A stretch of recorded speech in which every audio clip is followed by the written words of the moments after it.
I do. I just like to start on time. It bothers me. I love it. You know, I was 2 seconds late there. Work on that. Good afternoon. Welcome. This is a public meeting on the budget. Mr. Hunsaker. Good evening, Madam Chair, members of the board. Tonight is a non-statutorily required public hearing on the budget. Typically in Florida, based on statute, you're required to have 2 public hearings in September to go over the proposed budget, and I'll let the public speak. We've noticed over the years that that's when the budget is finished in September, and this opportunity gives, having a public hearing at this stage of the game gives the public an opportunity to give you feedback before you make your final decisions on the budget. We've done this for a number of years and been quite successful. So we have a short presentation by Jan on a summary of the overall budget, and then you could hear from the public and anyone that's here that has some thoughts on the document you've been reviewing for the last couple of weeks. So with that, if you don't mind, I'll turn it over to Jan.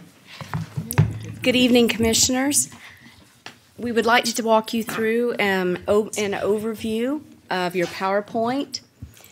On the screen before you is a representation of your budget.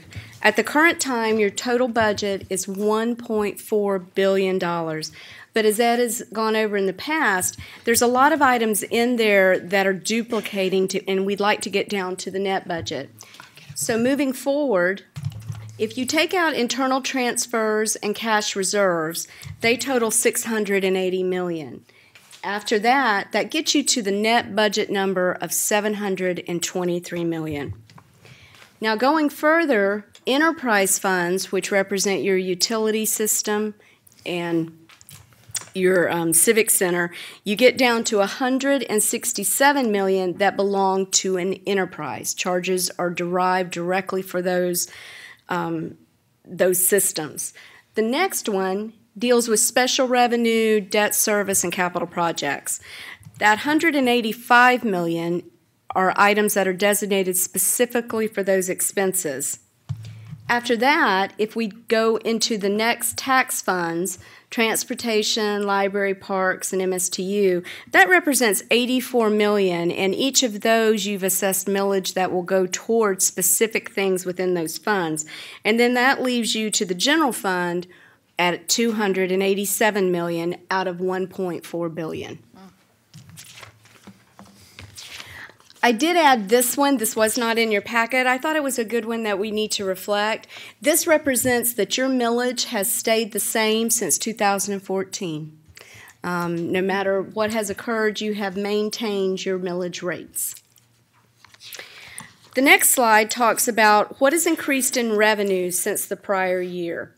First, let's look at your revenues on your net budget. As you can see by the pie chart, your property taxes represent $238 million of your budget. Charges for services are at $227 million. Licenses, permits, and fees at $136 million. Intergovernmental, which represent your state funding, your federal grants, local items, that's at $58 million. And other taxes such as communications tax, $64 million. Now in the far blue column, we talk about what's changed since the prior year, what has increased that's caused the budget to alter. Your property taxes have gone up $20.9 million. Now that includes all funds, library, children's services across the board. Other taxes went up by $3.8. Your charges for services in the utility system specifically have increased $9.1 million. Some of that to growth, some of that to a rate change that has been in place due to capital projects that are coming up. And then you have interest and miscellaneous at 4. And then we've increased your designated reserves specifically for your capital projects. Your capital projects are very significant this year at 68.1, and that includes 106.9 million change. If we go to the next slide, wondering what you did with the funding, your overall, by looking at the pie chart first, you can see that at the first and foremost is public safety at $176 million. Next category in line for the net budget of 723, you have spent $162 million on the physical environment. That includes your utility system, your solid waste, etc.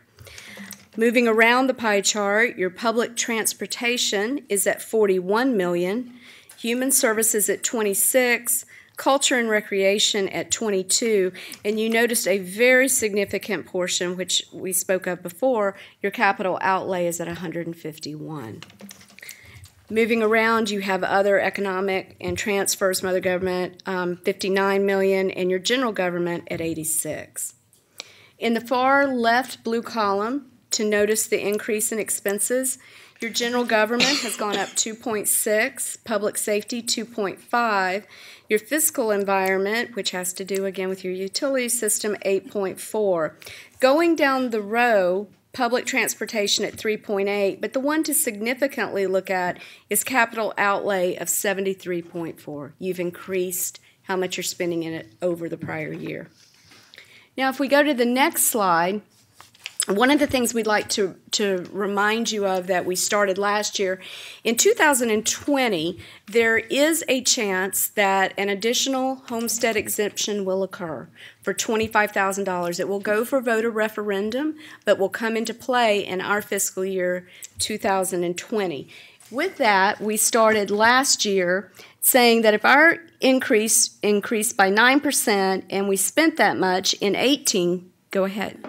Then you would go 8% in 19. These were our estimates at that time, and that's what we spent. By the time we got to 20, and we increased our revenue by 5% at that point, you can see that once we have the, if you go forward, Jamie, you can see that that is the point where our revenue will reduce. At that point, we had estimated a $9 million reduction. So in order to not have all the impact in 20, we decided in 18, you can go ahead, that we would take a set-aside amount of $2.8 million for non-recurring items. That way, when you went to 19, we would then set aside 2 more pieces. And when we got to 20, we would be well prepared. We would have only recurring revenues matching recurring expenses at that time.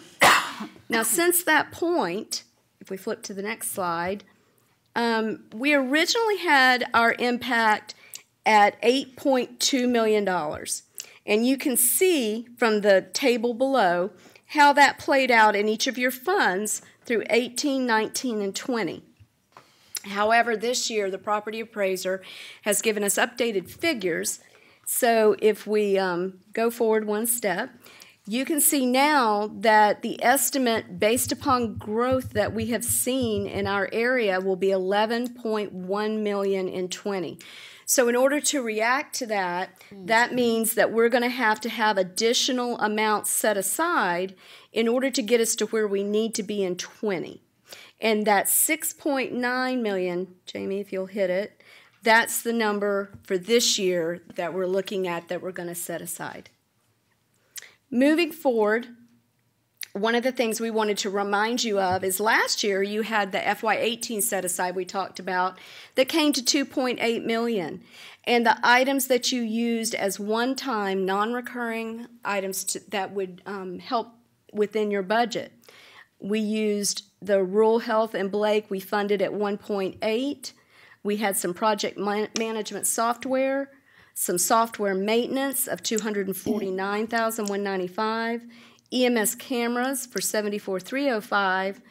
We invested in Pride Park parking lot lights at $22,700, ADA compliant doors upgrades for $40,000. And I love this word, big belly trash receptacles for $13,800 to assist with our taxpayers. So that's how you spent the $2.3 in the general fund.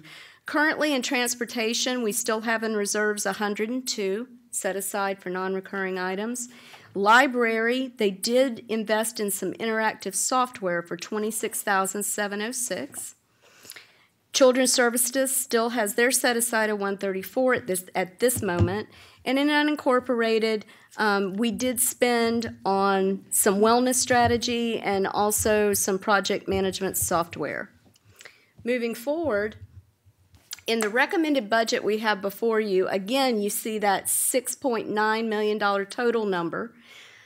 And we are setting aside for future LIP opportunities, 1.8, the Lincoln Park pool, that blends into your capital improvement plan of 1.8 million, and your East County government facility, this is a suggestion to go ahead and set aside 1.6 for it. All of this is held in reserves at this moment, so as you go through this budget process, you will be able to, once you go through your flagging system, adjust as you feel fit. Transportation, we have set aside 256. Library, we did set aside a little bit as a suggestion for the East County government facility. Parks, again, we've set aside all parks into their separate fund this year, so to clearly itemize the parks and rec for our county. Children's services, $335,500, and you can see unincorporated, with the final total, again, originally setting aside 6.9. Moving forward, Jamie. The additional exemption, again, just to restate, in year 1 we had 2.8. In year 2, we're increasing it to 6.9, so that way by year 3 we'll be at 11.1. And with that, that represents your recommended budget. Your net budget is actually attached. We put that in your agenda as well.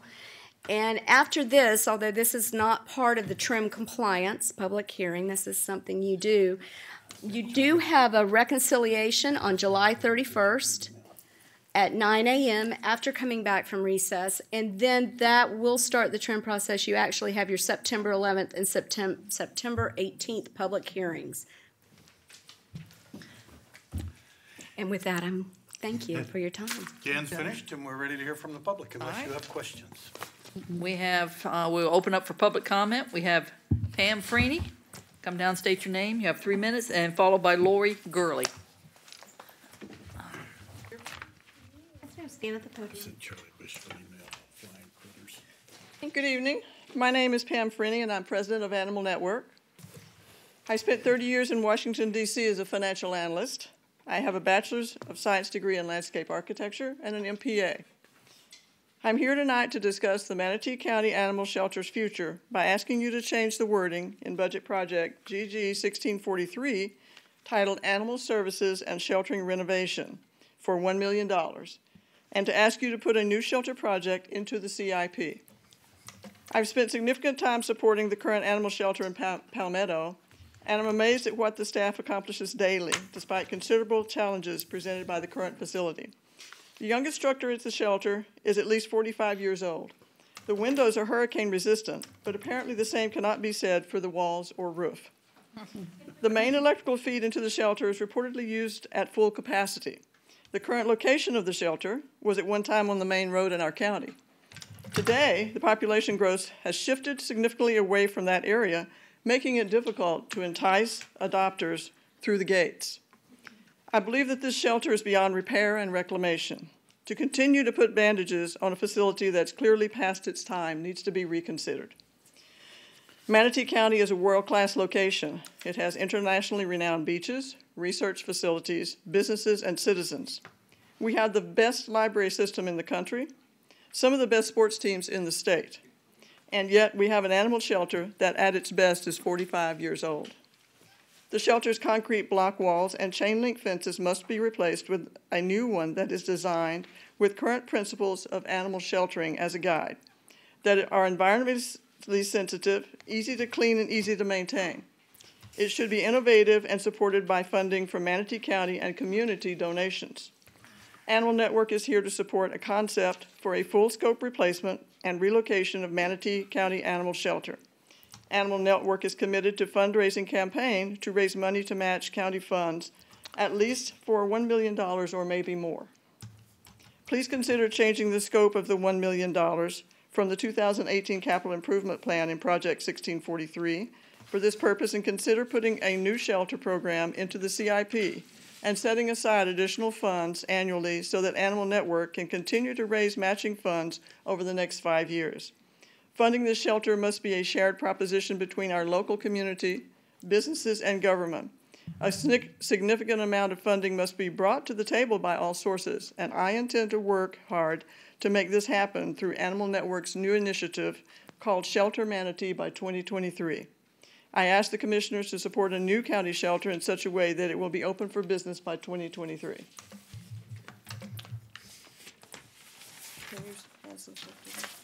All right, thank you. Thank you. Pam. Lori Gurley, followed by Sherry Courier. I had to stand up. Okay, that's fine. I Thank you. I also think need one that's for fine. the clerk. I beg your I need one. for You the can, record. she can have mine. Or- She has. That's okay. she I has- have more if we need them. Thank you very much. Hi. I'm Lori Gurley. You know me as an animal advocate. I sit on the board of Friends of Manatee County Animal Services. First of all, I would like to thank all of you for the fans and the air conditioning that was delivered up to the shelter today. The volunteers are extremely happy, and I'm sure the animals are as well.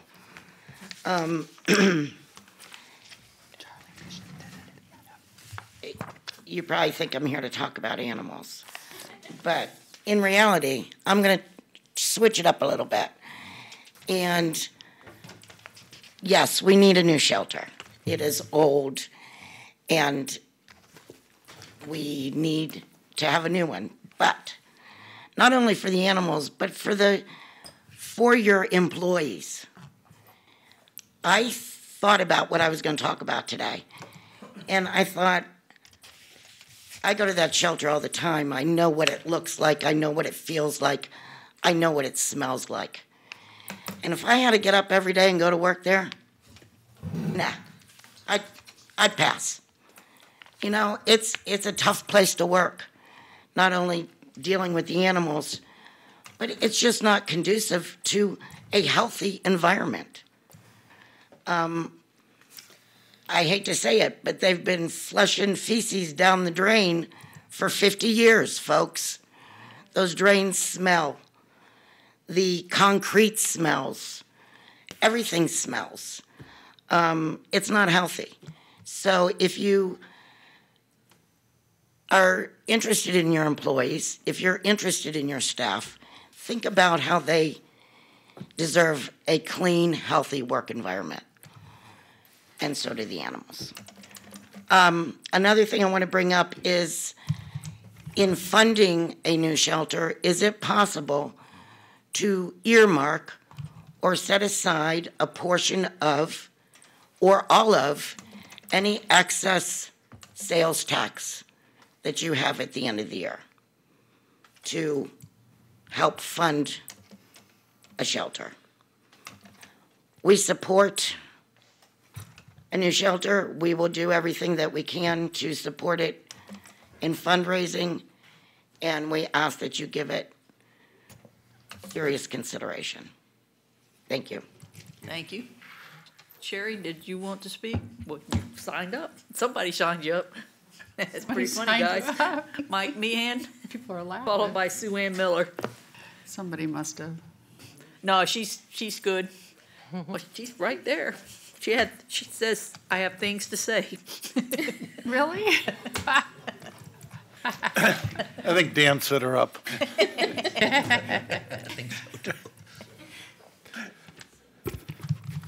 Mike? Good evening, Mike Meehan, Manatee County citizen. I have a tough time trying to understand this report that was just handed out because it doesn't really jive with numbers from 2 years ago, which is contained in the popular report. Just as an example, the 2017 actual revenues coming into Manatee County were 681.8, and 2 years later, you're calling for a decrease in those revenues down to 664. I don't understand it. Why would the revenues be lower 2 years after this fiscal year 2017 report? Doesn't make any sense to me. Looking at this popular report, it appears that the county is in excellent financial condition.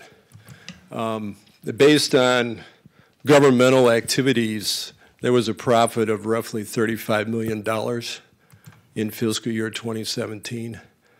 And for business type activities, there was a profit of almost $65 million. So in fiscal year 17, the total result for Manatee County was a positive almost $100 million. That was the difference between what came in and what got spent, based on this report. So I guess there's a couple of ideas that I have about that. One is to consider perhaps dropping the millage for 2019. The assessed valuations have gone up 31% since the bottom of 2013, and the millage has stayed the same. And the result is this roughly $100 million profit for fiscal year 17. So I would, think in terms of perhaps a tax cut.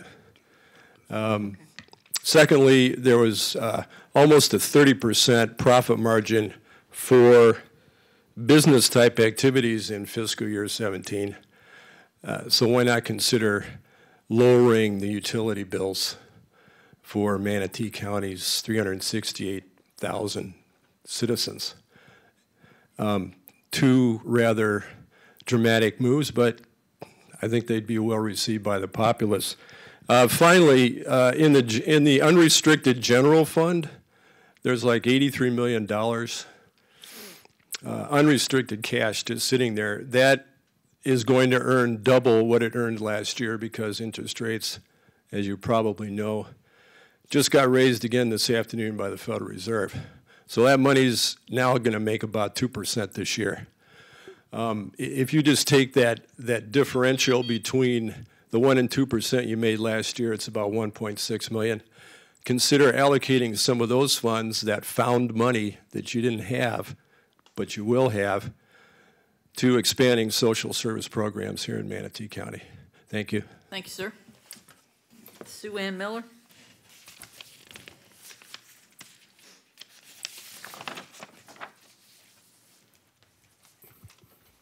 Good evening. I am Sue Ann Miller. I am in the Bridgewater community at Lakewood Ranch. I am a retired supervisor of reading and language arts, and I'm here tonight representing the new Friends group that has been organized for the library facility that is coming to the eastern part of the county. So I know you already know that there is a great need for the library in the Lakewood Ranch and Myakka area. Braden River Library currently serves us and is beyond its capacity to accommodate the needs. Every 30 seconds, items are checked out, and every 30 minutes, there's a new member who receives a library card. Our libraries are unable to meet the requests for program space, for study rooms, meeting rooms. Expanding our libraries is critical, and building a new library in the exploding development of Lakewood Ranch is essential. Lakewood Ranch ranks third in the nation for new home sales and will continue to grow. So my purpose here is to compliment the outstanding job that our libraries are doing. Just unbelievable librarians, their creativity. And to ask you to keep the need for the renovations and the new construction on the front burner, because obviously we would like it here sooner than later. Thank you. Thank you. Mr. Neal?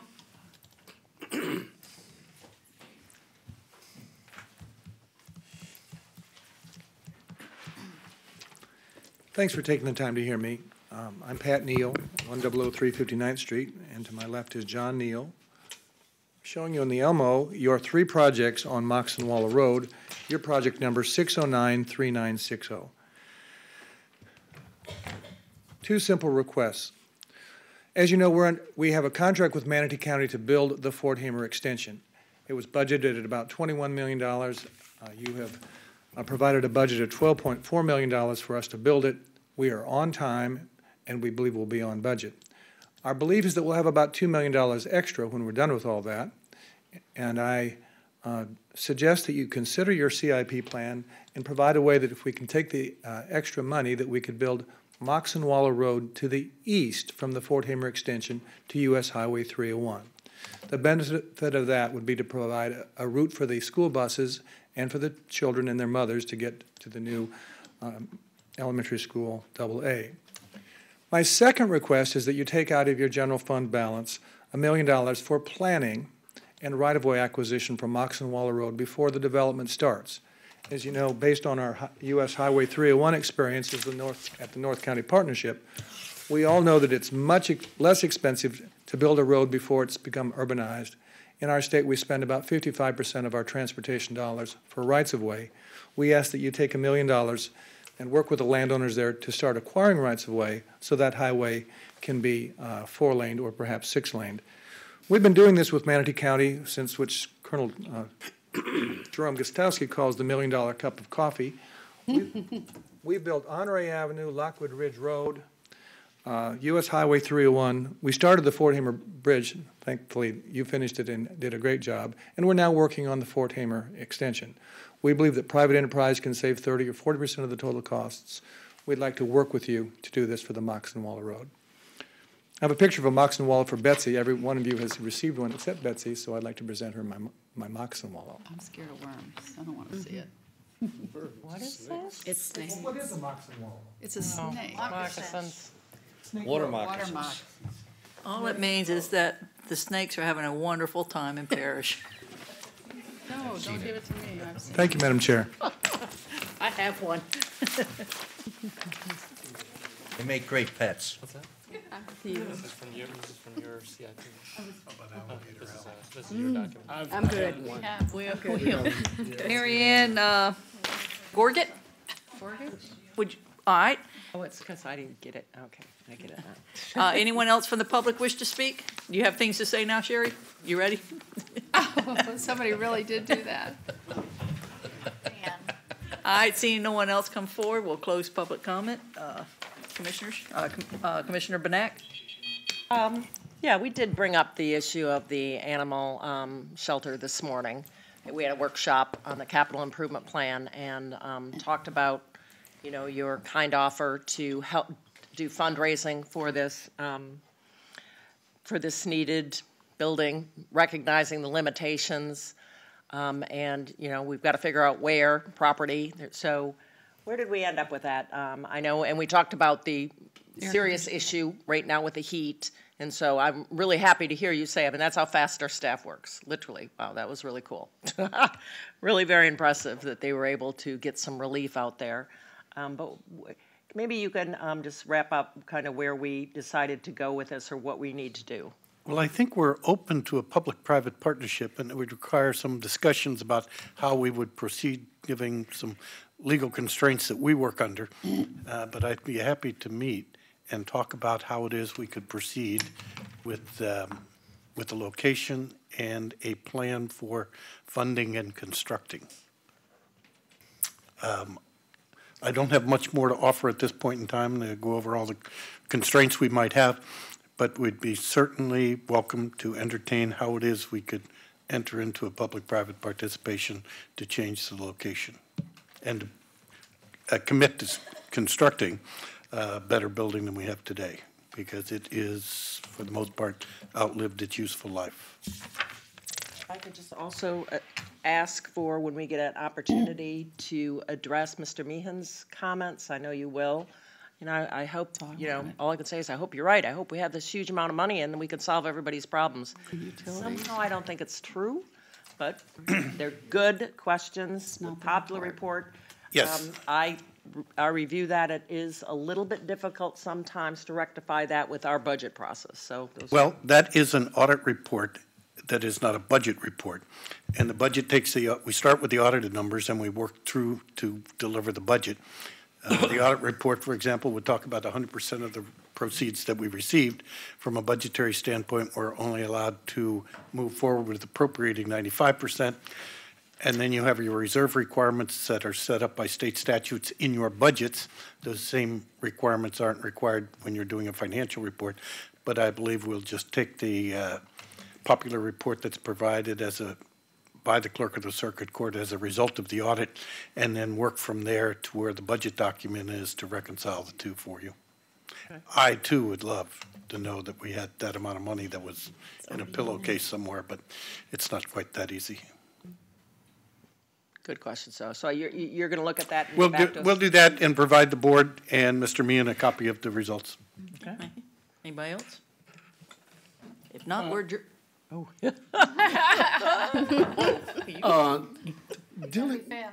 I thought that we had scheduled a workshop. Am I correct, dealing with the animal services and? We are, it's coming up August 13th or 14th. Okay, we scheduled a workshop. Not that I know, but I mean, I Yeah, remembered, I have it on my we calendar. already scheduled a workshop on this. Not on that, but. Well, it could be discussed and let them know that it will be a workshop. I like a private-public partnership. I think that's a great idea. Concerned that you want to move it out of my district, but, you know, hey, for the animals, you know, I'll take one on the chin, but. It will go in your district, they don't know yet, yeah. Yeah, but we did vote on a workshop, so certainly you stay in tune to that we can discuss this issue. I think it's a very important issue. It just kind of continue to grow.